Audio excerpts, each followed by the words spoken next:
देखिए, दो तरह के दुख होते हैं, बल्कि तीन तरह के होते हैं। मैं उनमें से दो की बात करूंगा अभी।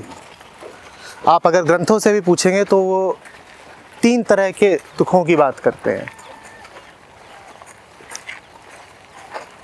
एक दुख वो होता है जो आपको चेतन रूप से, कॉन्शियस रूप से करे गए या चुने गए आपके कर्मों के कारण मिलता है। ठीक, उसको आप कह सकते हैं ये मेरा चुनाव है। वो वास्तव में आपका नहीं है, लेकिन फिर भी आपकी चेतना ने तो उस कृत्य को चुना ही था। ठीक, उदाहरण के लिए अभी रुक जाइए, देखिए ये कुत्ते हैं।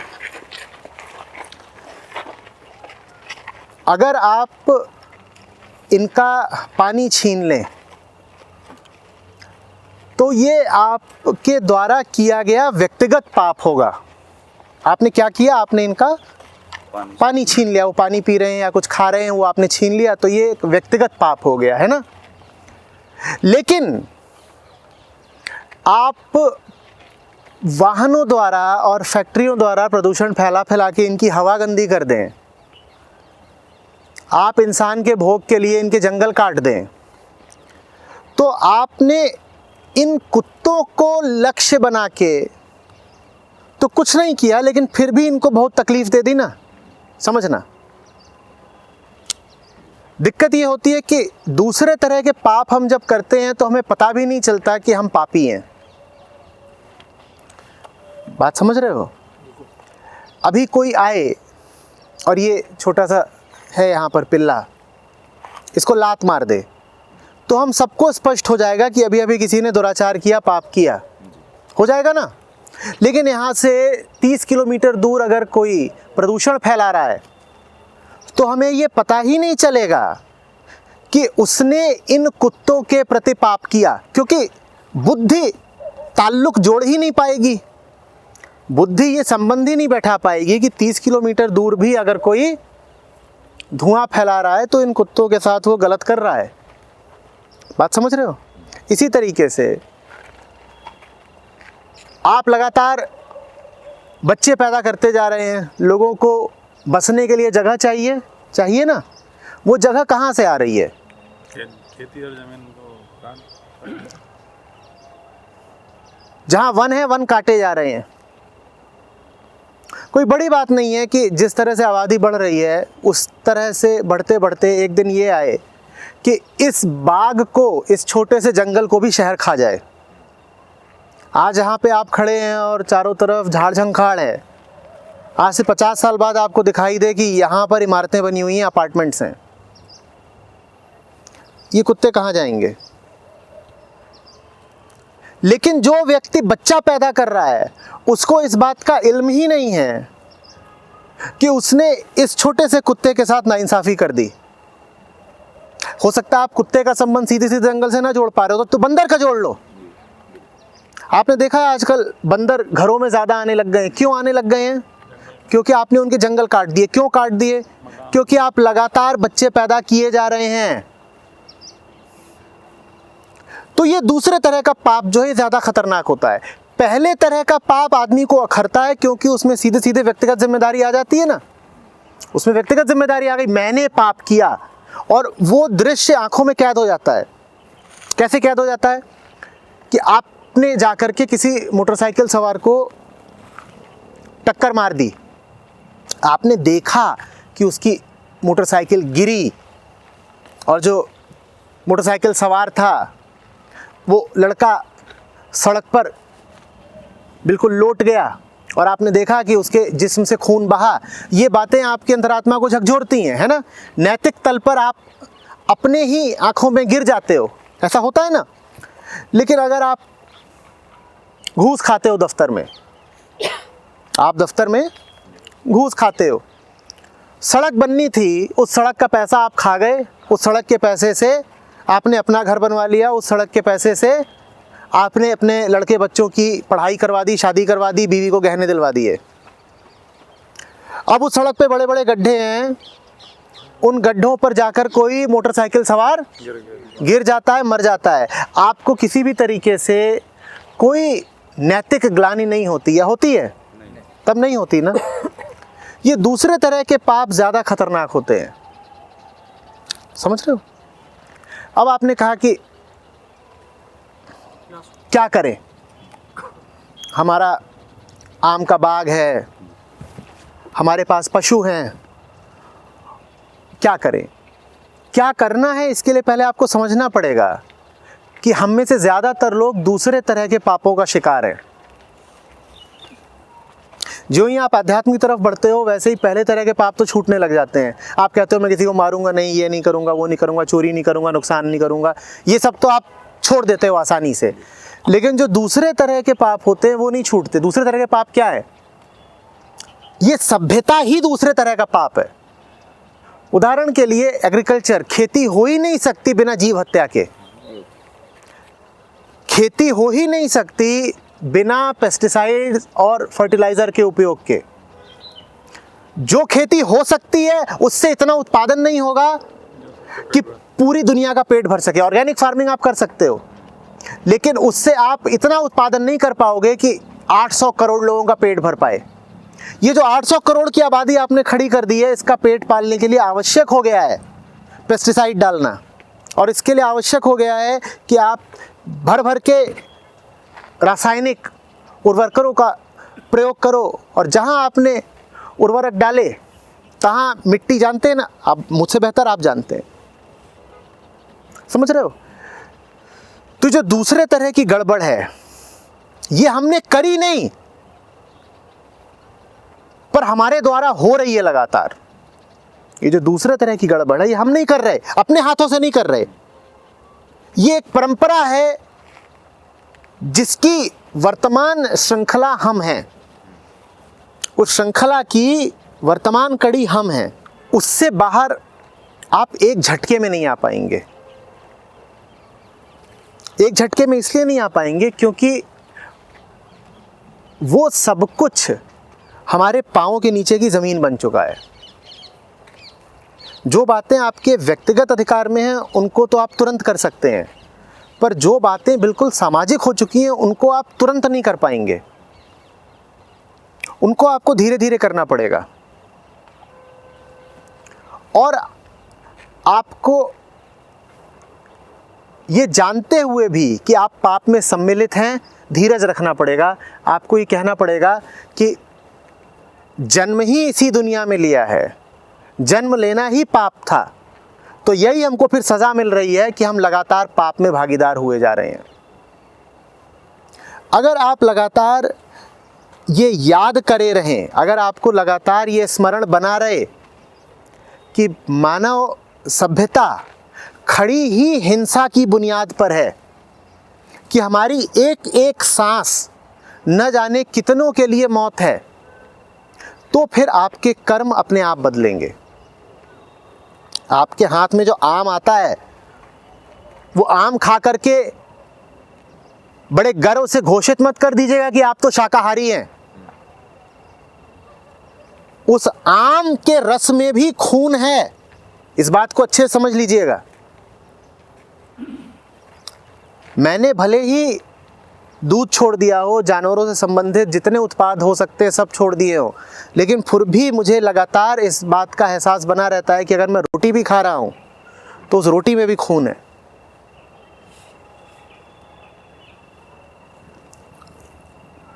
आश्रम है हमारा, वहाँ हम खरगोशों का बड़ा ख्याल रखते हैं। आपको पता है ऑस्ट्रेलिया में खेतों के मालिकों के लिए आवश्यक है कि वो खरगोशों को मारें। सरकार ने नियम बनाया हुआ है, क्योंकि अगर आप खरगोशों को नहीं मारते हो तो आपकी फसल खा जाते हैं। आप किसी खेत के मालिक हैं और आपके खेत में बहुत खरगोश देख लिए गए तो आपकी शिकायत कर दी जाएगी, आपको जेल हो जाएगी। तो ये जो आपके पास अन्न भी आता है ये खून में डूबा हुआ है। इस पृथ्वी पर वास्तव में इतनी जगह है ही नहीं कि 800 करोड़ लोग रह सकें। ये 800 करोड़ लोग हत्या करके ही जीवित रह सकते हैं और हत्या दिन रात कर रहे हैं। और ये 800 करोड़ भी अभी और बढ़ेंगे, तब तक बढ़ते रहेंगे जब तक आप और ज़्यादा बच्चों का स्वागत करते ही जाएंगे, जब तक आप विवाह को बड़ी बात समझते ही जाएंगे, जब तक आप अपने लड़के बच्चों के सर पे चढ़ते ही जाएंगे कि अब तुम 25 के हो गए हो, जल्दी शादी करो, उसके बाद जल्दी बच्चे पैदा करो। समझ रहे हो? इंसान ने जिस दिन तय किया कि अब वो खेती में उतरेगा, वो दिन आदमी द्वारा की जा रही हिंसा को 4 स्तर ऊपर ले गया। आदमी हमेशा से हिंसक रहा है। आपको पता है, आदमी जब खेती नहीं भी करता था, आदमी जब बस कबीलों की तरह घूमता था, फिरता था और जो कुछ भी कंदमूल फल मिल गए उनको इकट्ठा करके खाता था, तब भी आदमी का स्पर्श ऐसा था कि आदमी ने जानवरों की, पक्षियों की सैकड़ों प्रजातियों को मिटा रखा था। मनुष्य इस पृथ्वी का सबसे हिंसक प्राणी है, सबसे हिंसक। न शेर को हिंसक बोलना, न शार्क को हिंसक बोलना।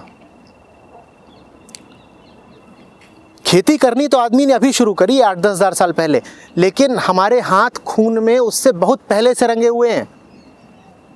हमने 10, 20, 30 हज़ार साल पहले पशुओं की सैकड़ों प्रजातियां खुद मार दी।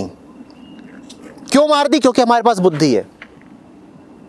हमारे पास बुद्धि है, उस बुद्धि का इस्तेमाल हमने यही किया कि किस तरीके से मार के खाएं। आदमी ने अपनी बुद्धि का इस्तेमाल अपनी मुक्ति के लिए नहीं किया है। आदमी ने अपनी बुद्धि का इस्तेमाल किया है अपने स्वाद के लिए, हिंसा के लिए, अपने छोटे छोटे स्वार्थों के लिए। ठीक है? तो हम आप पैदाइश ही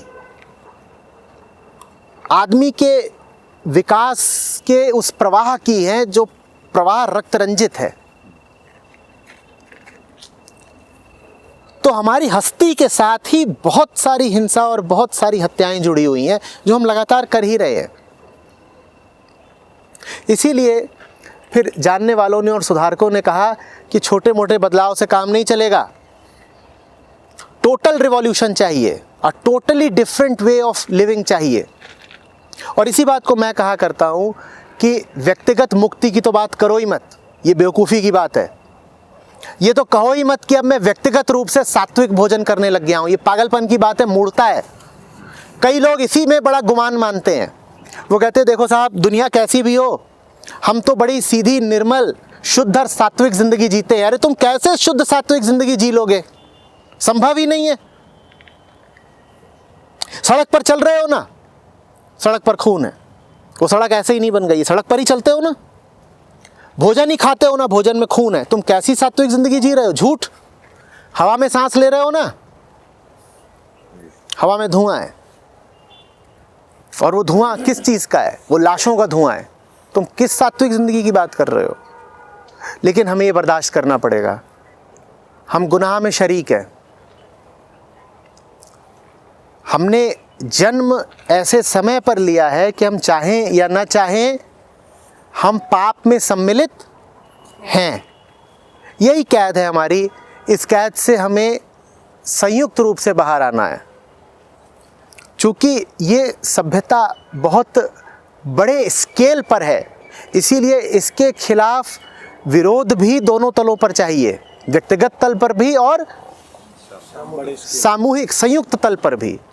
वो आप जब तक नहीं करेंगे तब तक आम का बाग बना ही रहेगा, तब तक डेयरी इंडस्ट्री बनी ही रहेगी, तब तक मांस का उद्योग बना ही रहेगा। और जो लोग मांस न भी खाते हो, जो लोग डेयरी न भी खाते हो, वो भी भागीदार बने ही रहेंगे।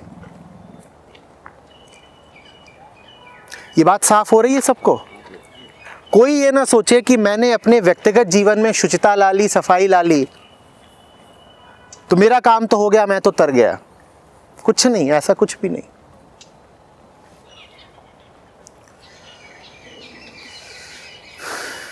हम सब जुड़े हुए हैं और हम सबके जीवन की बुनियाद ही हिंसा है, पाप है। उसका सामना भी सामूहिक रूप से ही करना पड़ेगा।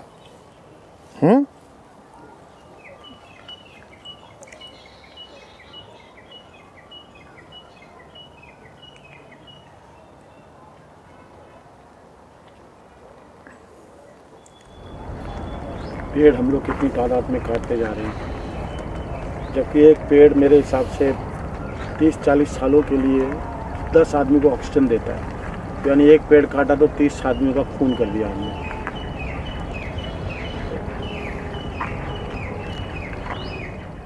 हर छोटी से छोटी चीज़, अभी हम लोगों ने जो कपड़े पहन रखे हैं, जो मोबाइल फ़ोन हैं, यहाँ तक कि जो इलेक्ट्रॉनिक्स की चीज़ें हैं, ये जो चश्मे हैं, आपको क्या लग रहा है इसमें से कुछ भी बिना हिंसा के आ रहा है क्या आपके हाथ में? हिंसा और पाप इतना ज़्यादा है कि जितना सोचोगे उतना ज़्यादा पागल होते जाओगे। बस वो छुप छुप के हो रहा है, हमें दिखाया नहीं जाता। मैंने कहा ना, आपकी आंखों के सामने इन पिल्लों को कोई लात मार दे तो आपको बुरा लगेगा। यहाँ लात ही नहीं मारी जा रही, यह कत्लेआम हो रहा है, लेकिन आपसे छुपा कर हो रहा है, आपकी आंखों के सामने नहीं हो रहा।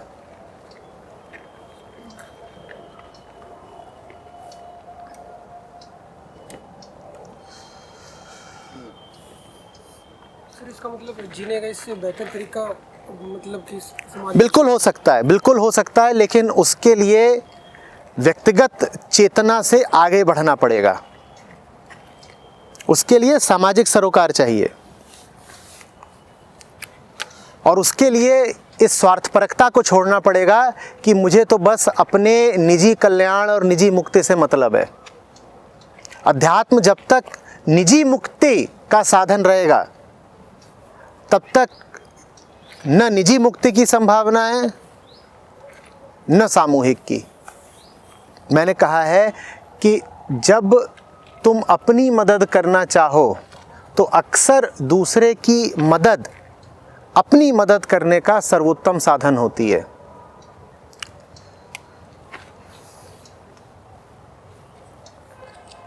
निश्चित रूप से बेहोशी में किसी की मदद करोगे तो उसको और डुबोगे, लेकिन मदद न करना भी कोई रास्ता नहीं है, मदद करनी ही पड़ेगी। एक अंधेरे कमरे में 10 लोग कैद हैं, दिखाई किसी को कुछ नहीं पड़ रहा, लेकिन फिर भी एक दूसरे की मदद तो करनी पड़ेगी ना।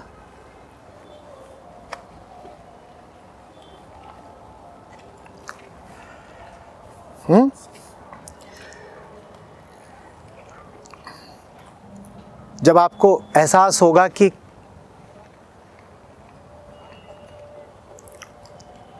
रोशनी बस ऊपर ऊपर है, नीचे कितना अंधेरा है, तब आपके भीतर बड़ा आक्रोश उठेगा।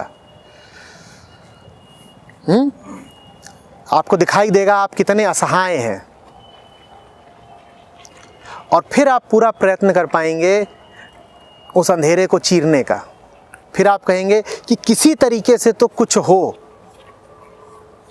मैं छोटे तौर पर ही सही दूसरों को एक उदाहरण तो दिखाऊं कि दूसरे तरीके से भी जिया जा सकता है।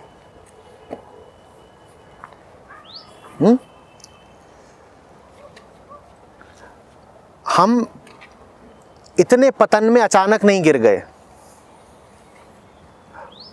और हम जितना गिर गए हैं उससे हम अचानक ही बाहर भी नहीं आ पाएंगे। आदमी की और पृथ्वी की इतनी बुरी हालत होने में बड़ा लंबा समय लगा है, तो अब स्थितियों को ठीक करने में भी धैर्य चाहिए, लेकिन उस धैर्य के साथ साथ अधीरता भी चाहिए, आक्रोश भी चाहिए। धैर्य माने शांति, अधीरता माने आक्रोश, दोनों चाहिए। भीतर शांति हो और बाहर बड़ी ललक हो कि चीज़ें बदलनी चाहिए, जैसा चल रहा है वैसा न चले। कोई चाहिए किसान जो कहे कि थोड़ा नुकसान झेलने को तैयार हूं, पर कुछ कोशिश तो मुझे करनी है, क्योंकि अगर मैं थोड़ा नुकसान नहीं झेल रहा तो आंतरिक तल पर बहुत बड़ा नुकसान झेल रहा हूं। कोई तो चाहिए ना जो शुरुआत करे, कोई तो चाहिए जो कुछ प्रयोग करे, कोई नुस्खा खोजे, कोई चाहिए जो कहे कि आदमी ने अपनी बुद्धि का इस्तेमाल विनाश के लिए तो खूब कर लिया, अब क्या सृजन निर्माण के लिए भी कर सकता है। आदमी ने अपनी बुद्धि का इस्तेमाल हर तरीके के जानवरों को, कीट पतंगों को मारने के लिए तो खूब कर लिया, हॉपर को मारने के लिए खूब कर लिया। क्या आदमी अपनी बुद्धि का इस्तेमाल उसको बचाने के लिए भी कर सकता है? निश्चित रूप से करा जा सकता है। आदमी के पास बुद्धि बल है, उसका इस्तेमाल करेंगे तो जिनको मारा है उनको बचाया भी जा सकता है। बस बुद्धि को सही दिशा देनी है, अपने संसाधनों को सही दिशा में लगाना है। लेकिन आचार्य जी ऐसे तो पैर पड़ते ही कोई ना कोई जानवर मरता है, ये तो एक तरीके का पेशा हो गया। देखिए तो ऐसे तो ये भी है कि आप सांस लेती हैं हाँ। तो भी भीतर हो सकता है कि उसकी वजह से कोई बैक्टीरिया वगैरह मर गया हो।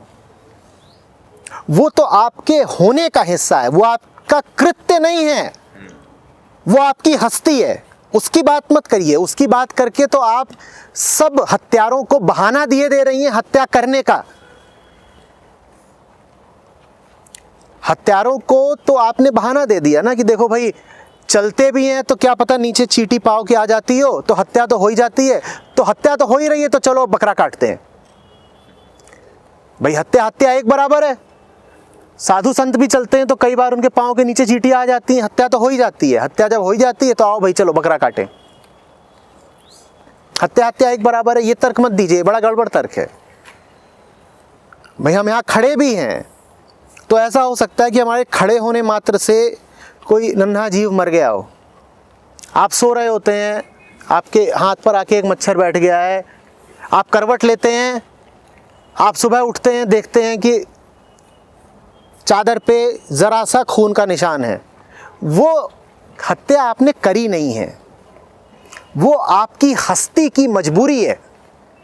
देने वाले ने देह दी है ना, और देने वाले ने नींद दी है। आप क्या करते? मच्छर आया, मच्छर बैठ गया, आपने करवट ली, मच्छर मर गया, आपकी उसमें गलती नहीं, उसका नहीं पाप लगता। लेकिन जहां आप चुनाव करके हत्या कर रहे हैं, जहां पर हत्या रोकी जा सकती थी और आपने नहीं रोकी, उसका तो पाप लगेगा ना। उसका तो पाप लगेगा ना।